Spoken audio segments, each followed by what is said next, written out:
Sai abu na gaba da ya kamata mu sani a cikin tsarin rubuta formal letter, kamar yadda muka faɗa, ita formal letter official letter ce, so dole tana da tsare-tsare wanda ya kamata ka nutsu ka bi su domin ka samu cikakken maki a jarabawarka, ko kuma domin ka samu aikin da kake so idan ka rubuta ta domin neman aiki.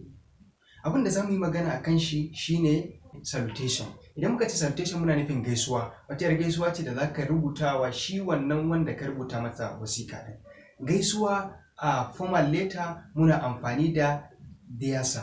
Za ka yi amfani da dear sir idan ka san wannan mutumin namiji ne, za ka yi amfani da dear sir.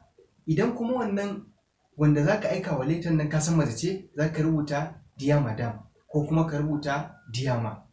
To idan kuma baka san cewa wannan wanda yake office ɗin wanda za ka aika wa letter nan shin namiji ne ko kuma mace ne, baka sani ba, sai ka sa dear sir/ madam. Wannan shine yanda za ka rubuta, ko kuma ka ce dear sir/ma.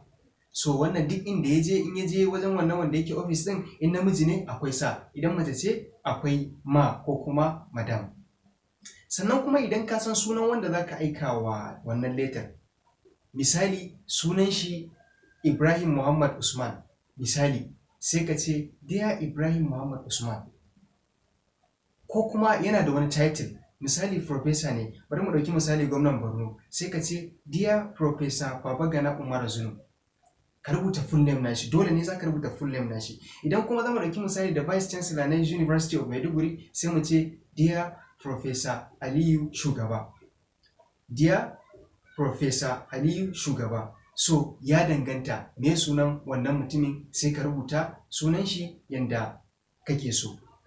Idan kuma wannan mutumin ɗan siyasa ne fa, misali mu ɗauki sanata na nan Borno, misali mu ce dear Senator Kashim Shettima.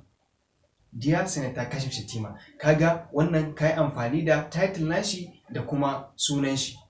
Ko kuma ka ce za ka yi amfani da diyan da kake so, ko ka yi amfani da diyasa wanda shi ne mahaifi, akan ka kira sunan shi gwara ka ce diyasa. Amma in ka san sunan shi din, in ka san sunan shi amma ka san sunan shi full name nashi. Idan kuma mace ce ka sa mata diyama. Idan kuma baka san namiji bane ko mace ne, sai ka sa diyasa/ma.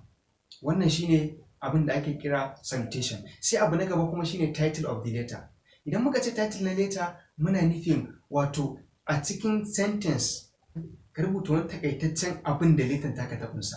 Me letter taka ta kunsa, sai ka rubuta shi a takaice. Kamar yadda muka sani letter kala daban-daban ce, su ya danganci wace irin letter ka rubuta. Misali sai mu ce ka rubuta ne a matsayin neman aiki a accountant. Misali kana neman aiki a matsayin accountant, sai ka ce application as an accountant. Application as an accountant. Idan kuma gidan jarida kake neman aiki fa, misali kana neman editor, sai ka rubuta application as an editor.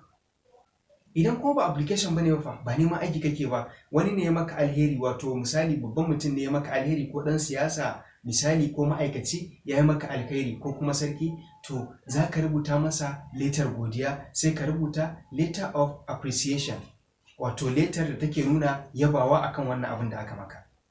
Idan kuma wani mutumi ne ya samu aiki fa, kana so ka taya shi murna, title na letter ka zai zamanto letter of felicitation, wato letter taya murna. To ya danganta me kake nufi, mene wannan letter taka ta kunsa. Insha Allah za mu kawo sample na letter kala-kala, za mu kawo su kala-kala, insha Allah kala-kala biyu dai akalla wannan za mu kawo. Sannan za mu ɗauki question ɗaya daga cikin jarabawar neco. Wannan 2019 aka yi wannan jarabawar neco ce. Za mu ɗauki question ɗaya a cikinta, sannan mu yi treating. Abin da jarabawar ta ce shine, ga tambayar nan, idan kana da neco past question paper ga shi nan a nan wajen, to za mu ɗauki ta letter.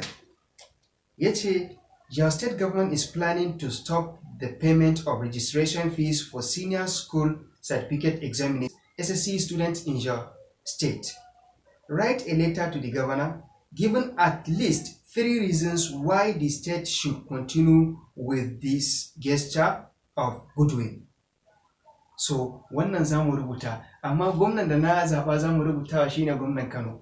Za mu rubutawa Dr. Abdullahi Umar Ganduje, insha Allah shi za mu rubuta wannan letter a darasinmu na gaba, sai ya zo a matsayin sample kenan. Wannan kuma question ɗina ne wanda ni na haɗa da kaina, na bi salon method na waec ko neco question da suke yi, na bi salon method nasu ne, shi ma insha Allah za mu rubuta. Question din shine yake cewa the Borno State Governor had been attacked few days ago in his way to Baga town. Many people within and outside the country have been shocked about this unbelievable attack to the governor. As an indigene of his state, right to sympathize with him on what was happened and encourage him in his war against insurgency. So, wannan letter na riga na specify din wanda za a rubutawa gwamnan Borno. Insha Allah shi ma a darasin mu na gaba za mu zo mu bayyana ga yadda letter ya kamata ta kasance, sannan ga title nata inda ya kamata ya kasance.